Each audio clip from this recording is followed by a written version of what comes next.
The children knew the story of the spirit that eats them, Yara-ma-yha-who well. In Aboriginal communities on the southeast coast of Australia, parents warned their children about the little red people hiding in the branches of wild figs.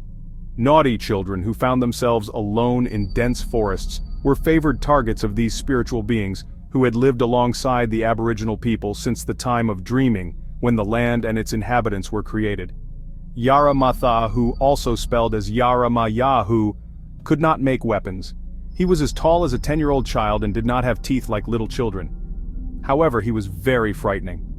These little red people with oversized heads, thin limbs and big bellies could, and did, swallow a person whole and then spit them out. Folklore about Yara-ma-yha-who and his fearsome relatives like Bunyip has been passed down orally through generations. Yara-ma-yha behaved unusually after catching a person. He stalked like a cat, suddenly pouncing on his victim. He would then put his hands and feet on the victim, using suction cups on the tips of his fingers to drink blood from their body. He does not attempt to suck out all the blood but leaves enough for the victim to survive while he wanders and waits to get hungry again. When Yara-ma-yha returns, he opens his mouth wide like a snake and devours the victim, starting from the head. After that, he stands on his little legs and begins to dance while the person finds themselves deep in his belly. The horror of encountering Yara-ma-yha-who is that the victim is weakened but not dead. The spirit, fed from his meal, lays down to rest, and when it wakes up it will do what the whale did to Jonah, spit him out. However, the person who emerges from Yara-ma-yha-who's belly will have changed forever. This will be obvious in their appearance. After the first encounter with this spirit, the victim will become shorter. After the second unfortunate encounter, they will be even shorter.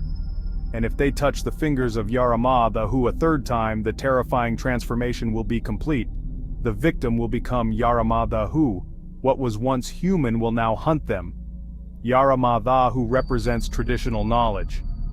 On hot summer days or during winter storms, the legend reminds listeners that it is better to seek shelter under rocks than under the thick canopies of the trees in the forest, where animals hide. When British colonizers heard stories of Yara-ma-yha-who, these creatures were not as foreign as some other beings, either in the physical world or the spirit world, that they encountered in Australia. Yara-ma-yha-who, in their lexicon, was a vampire and urban Dracula, quickly overshadowed his rural rival. The Aboriginal spirit, whose story reveals the dangers of solitude and the importance of community, became just a bloodsucker. The wider world has come to know Yara-ma-yha-who and many other beings inhabiting the Aboriginal world through descriptions. Today, Yara-ma-yha-who waits in the pages of modern Australian literature, perhaps even in the wild figs of South Australia. Listen as the spirit calls out to its victims, "Yara-ma, Yara-ma, which way have you gone?"